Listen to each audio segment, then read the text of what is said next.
Omari Evans committed elsewhere, but Syracuse's wide receiver room is going to be just fine.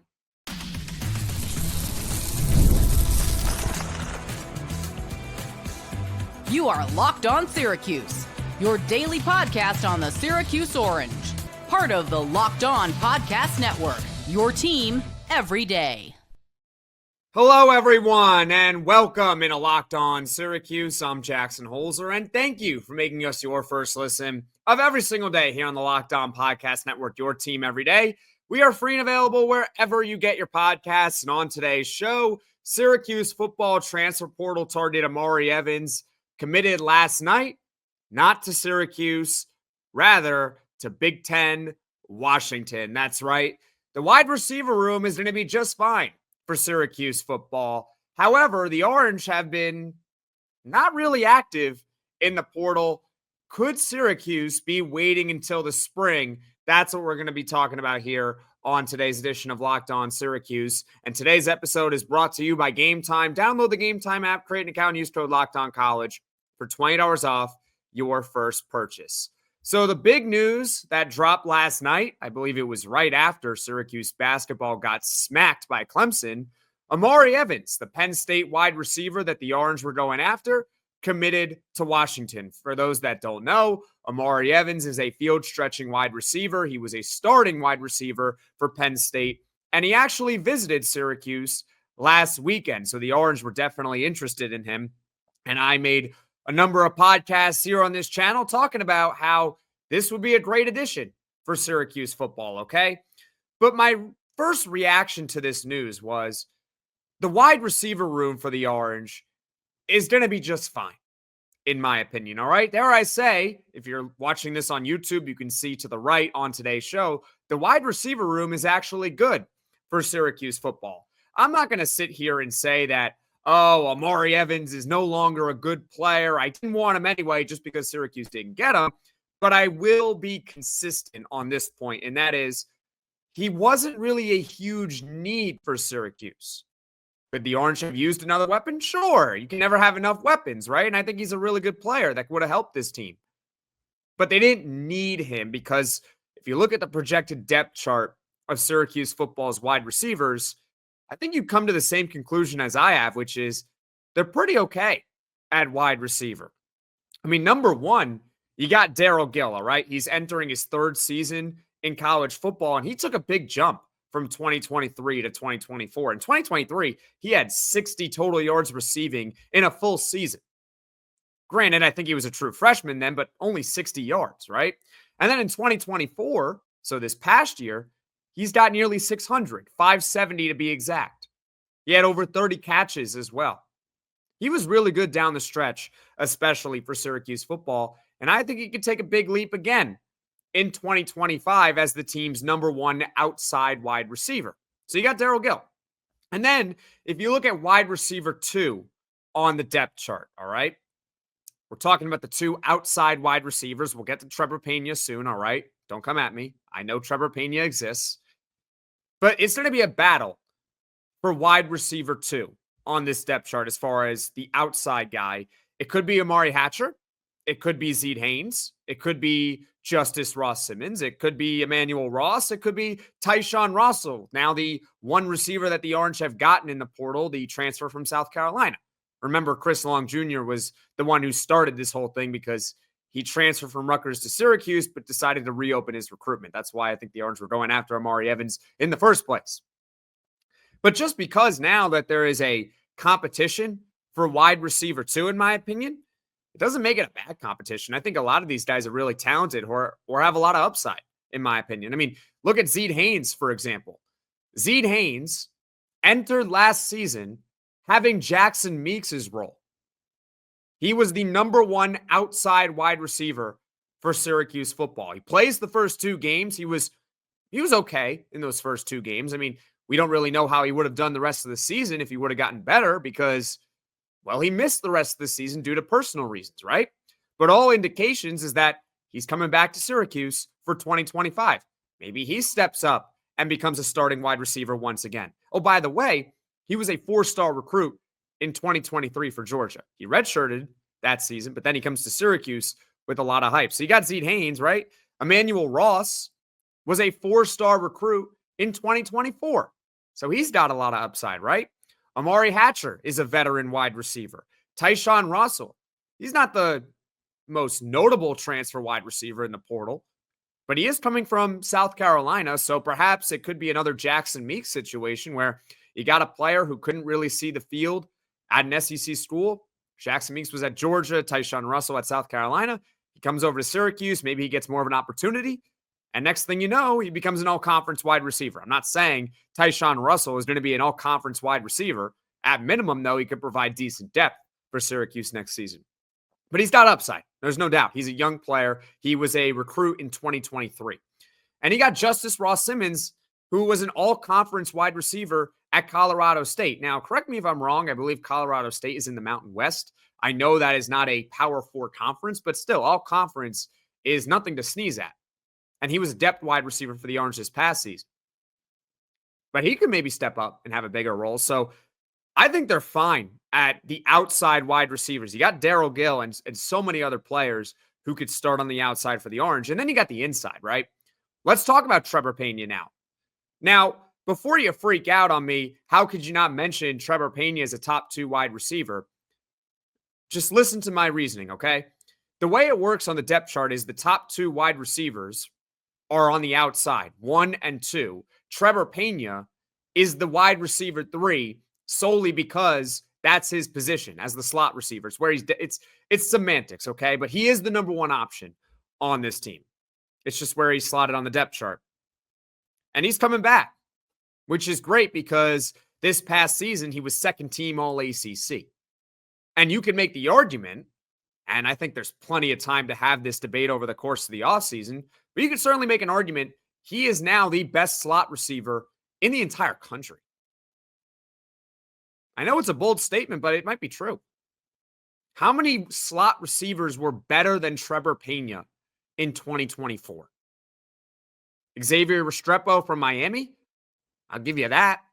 Restrepo, though, he's out of eligibility. He's in the NFL draft. So outside of him, who else? Perhaps it's Trebor Pena, second team All ACC once again in 2024, and he's back for 2025. So when you look at the collection of wide receivers, yes, would having Amari Evans help the room? Of course it would have helped the room. I wanted him. But like I said earlier, if Syracuse had missed out on Amari Evans, I wasn't going to freak out that they missed out on a wide receiver because they didn't really need a wide receiver. They got Darrell Gill. They got a competition for the other starting outside wide receiver, and the slot guy is Trebor Pena. They are fine at wide receiver. I'd love to hear from you, though. So please let me know in the comment section below your thoughts on missing out on Amari Evans. Do you think that Syracuse should pivot to another wide receiver in the portal? Let me know your thoughts in the comment section below. Coming up, the one thing you kind of can freak out about, in my opinion, is the activity for Syracuse in the portal. And really what I should say is lack thereof when it comes to the activity in the portal. So I'll explain it to you all next here on Locked On Syracuse.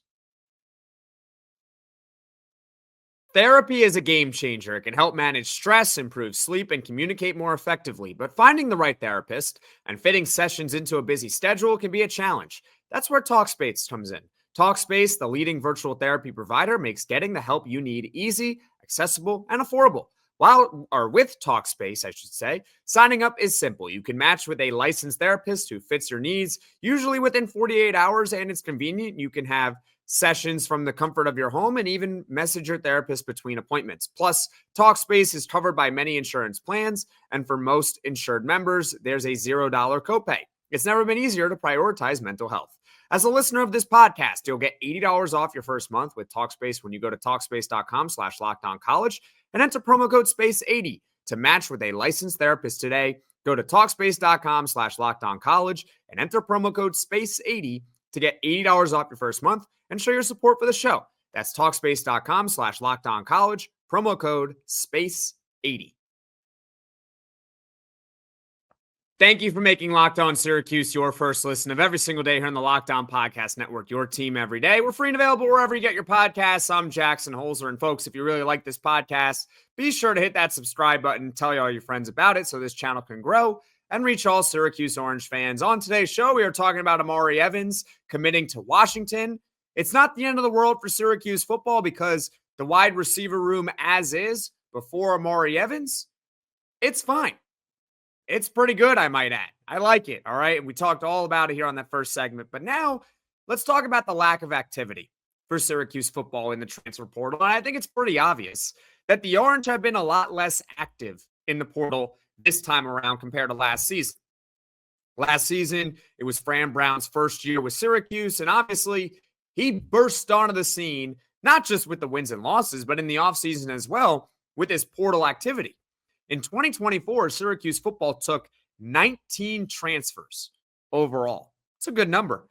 But so far, the Orange have only gotten 6 players in the portal.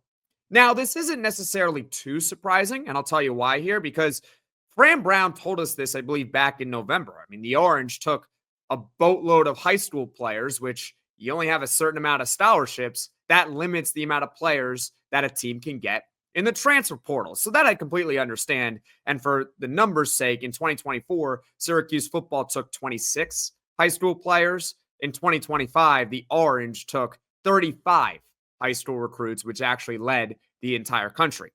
Where I think it's more valid to be concerned about, it's not necessarily the activity. It's that Syracuse has been missing on a lot of players in the portal, particularly at positions of need. All right? That's where I think you could say, uh-oh, what's going on here with Syracuse football? 24/7 Sports currently has Syracuse with the 93rd ranked transfer class in the country. That's not good at all, ladies and gentlemen. For context, Syracuse football was top 25 in the transfer portal last season. Now, I'm not going to freak you all out and say Syracuse football is going to end up with the 93rd ranked transfer class. But I don't think they're going to crack the top 25 either. Ideally, they can try to get into the top 50, but there's a long way to go, and they've only taken 6 transfers so far. And don't worry, we'll talk about later on in the show that the Orange might be just waiting until the spring. But it's a little cause for concern. I'm not going to lie to you all about it. They've been missing out on a lot of guys, and they're currently barely in the top 100 in the transfer portal. How can you not be at least a little bit concerned? Here are some of the players that the Orange have missed out on so far in the portal, and I'm not even going to count quarterbacks. I'm not going to count them because I think we all know what Plan A was. Plan A was to try to get Kyle McCord back, and if not, the fallback was Ricky Collins. But obviously, because they were trying to get Kyle McCord back, they weren't going to get a guy like Connor Wigman to come to Syracuse. They weren't going to get Caden Salter to come to Syracuse with the possibility of McCord potentially coming back. So let's go over some players that they missed out on. And some of these players were supposed to visit Syracuse and committed elsewhere, or they were supposed to visit and they didn't end up visiting. They committed beforehand. The offensive line. Now, they got N'Keal Betran from Alabama. That's good. That's a nice addition, right? Could be a starting tackle for the Orange next year. But then you got Brady Norton, who went to Michigan. Rotrell Perry went to Maryland. Miles McVay to North Carolina. Correct me if I'm wrong. I believe all 3 of those guys either were supposed to visit Syracuse or did visit Syracuse, but didn't end up committing to the Orange. That we know for sure. They didn't end up committing. Brady Norton, I believe. Brady Norton and Miles McVay certainly did not visit Syracuse. Rotrell Perry might have, but I am not sure. But they were all supposed to visit at some point in time. They didn't get any of them. Linebacker. Syracuse did address it with Fran Brown Jr., at least a little bit, and they did win with keeping Anwar Sparrow. Anwar Sparrow originally entered the portal and then decided to withdraw from the portal, so that's a good depth linebacker back for the Orange. But A.J. Pena went to Memphis. Riley Wilson to Arizona. Elijah Herring to Florida State. It's a lot of linebacker talent that they missed out on there. And defensive back. They have added nobody in the portal when it comes to DB. Sasha Garcia to Wake Forest. Richard Toney to Purdue. So the lack of activity isn't necessarily surprising given that they weren't going to be as active as they were last season. What is a little bit frustrating is they keep missing out on all these guys. They are. They've only been able to land 6 so far, but the silver lining is that the Orange might just be waiting until the spring. And you know what? That's a perfect segue. Coming up, let's talk about why the Orange might be waiting until the spring for the transfer portal to make more additions, and the advantages of potentially waiting till the spring. So stick with me here on Locked On Syracuse. Attending NFL playoff games is an experience like no other. The energy, the excitement, and the connection with other fans are unmatched. I remember the thrill of seeing my favorite team clinch a playoff win. It's a memory I'll never forget, and the last time the New York Jets won a playoff game was the 2010 divisional round against the New England Patriots. It's been a while. This year, Game Time makes it even easier to create those unforgettable moments with their new feature, Game Time Picks. It filters out the fluff and shows you only incredible deals on great seats so you can focus on what matters, being there. I used Game Time Picks to grab tickets for an upcoming playoff game, and it couldn't have been easier. I found a super deal that gave me incredible value for amazing seats, and I could even preview the seat from my spot before buying. The all-in pricing feature is a game changer, no surprise fees at checkout, plus knowing my tickets are backed by the Game Time guarantee gave me complete peace of mind. Take the guesswork out of buying tickets with Game Time. Download the Game Time app, create an account, use code LOCKEDONCollege for $20 off your first purchase. Terms apply. Again, create an account, redeem code LOCKEDONCollege, LOCKEDONCOLLEGE for $20 off. Download Game Time today. Last minute tickets, lowest price guaranteed. As of this very moment, I am recording the podcast on January 23rd at 3:50 p.m. Eastern. Syracuse football is not publicly linked to anyone in the transfer portal. Omari Evans from Penn State was the last player that we all knew about. Omari Evans, we knew through multiple reports, was planning a visit to Syracuse. We knew that he ended up visiting Syracuse this past weekend before he decided to commit to Washington last night. So now it begs the question, because they're not linked to anyone right now, at least publicly, is Syracuse football waiting until the spring? And feel free to chime in. Let me know your thoughts in the comments section below if you think Syracuse football is waiting until the spring, or if they're going to surprise me and actually make an addition soon. And the reason why I can't say for certain that they're going to wait until the spring is because there are two more teams in which their players can now enter the portal. Ohio State and Notre Dame. Their season ended on Monday. And because of that, every player receives a 5-day extension to enter the portal for a team that enters the postseason. And the reason why that is the case is so they can play in their bowl game, they can play in the playoff game, and then enter the portal. Syracuse football also got a 5-day extension from when they played in their bowl game. And we saw John Ray Reed, the center for Syracuse in 2024, enter the portal during that 5-day window. So everyone gets it. So it's possible that Syracuse football, someone enters the portal from Ohio State or Notre Dame that they want and that they can get, and they decide to make that addition. But other than that, it's likely that the next transfer portal addition that they make will be in April. For those that don't know, there is a second transfer portal window. It opens on April 16th, and it lasts until April 25th for everyone to enter the portal if they so choose. So there is an advantage in my mind for waiting until the spring. For starters, nobody new is entering the portal outside of Ohio State and Notre Dame players until the spring, but also this. It allows the coaching staff to evaluate their roster, for better or for worse, to evaluate the strengths and the weaknesses between now and April. Who knows? Maybe someone or a position group surprises from a position that they thought they needed. Let's say Syracuse football thinks it needs a defensive back in the spring portal window. But over the course of the spring, someone emerges. And next thing you know, they don't need a defensive back, or at least they don't feel they need a defensive back in the next portal window. And it works the other way. Let's say let's talk about the wide receiver room, right? Let's say they really like their wide receiver right now on January 23rd. But all of a sudden, they feel a little bit differently a few months from now. Maybe they feel they need to add a wide receiver in April. Well, you had all that time to evaluate, and now it allows every team, including Syracuse, to reassess their needs. So it makes a lot of sense for Syracuse and a lot of teams to just sit back and wait for the second portal window. And by the way, there is the all-important spring game, which is going to happen in April. And someone could emerge from the spring game where you're saying, whoa, well, that player's pretty good, or that position group looks solid, or that position group's not very good. That player's underachieving. It allows the coaching staff to reassess the roster over the next few months before deciding to make another portal addition. That's why I think it's possible that they wait until the spring. And I asked you guys the question on that as well. And as far as the spring portal window, I would not underestimate it. Syracuse football made 6 additions in the spring last year. 6 of them. And a few of them were big contributors to Syracuse football in 2024.